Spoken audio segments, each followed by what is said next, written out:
So what are the implications for school? No longer does school look like a K-12 environment.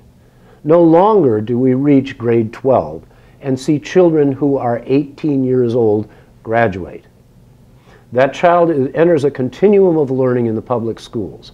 Their learning is managed with all of the technology and all of the pedagogy and all of the understanding that we have about learning.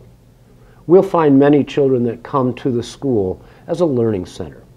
But some of their learning will take place outside of the school. Some of that learning will take place in the home.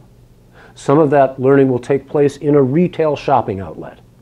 Some of the learning will take place as an apprenticeship in an educational institution, or in a manufacturing institution, or in a design shop. So each child needs to have an individual program prescribed for them. Now, in the old days, that would be a management nightmare. But today, it's not a management nightmare. We have this thing, they're called computers. And computers can take an endless number of variables, and you can create a learning prescription for a child. We're in an era where all children need to have a learning prescription. Using that learning prescription, that's what drives the need-based education. And what moves a child forward? No longer does time move them forward. Achievement is the standard by which we measure that child's progress.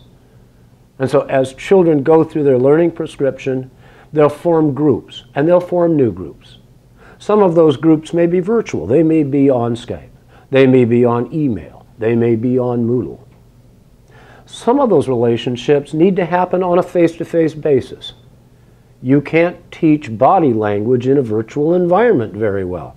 So that's the place that a child needs to go to in a real class to interact with real people in real time. If you're going to visit a zoo, there's nothing that'll replace the smell.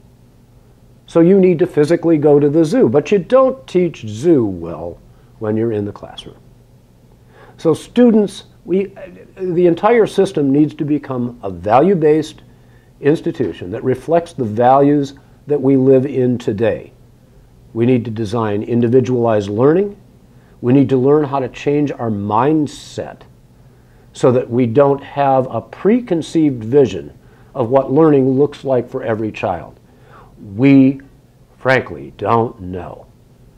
So each child receives their own learning prescription, moves forward on a skill-based, attainment-based level.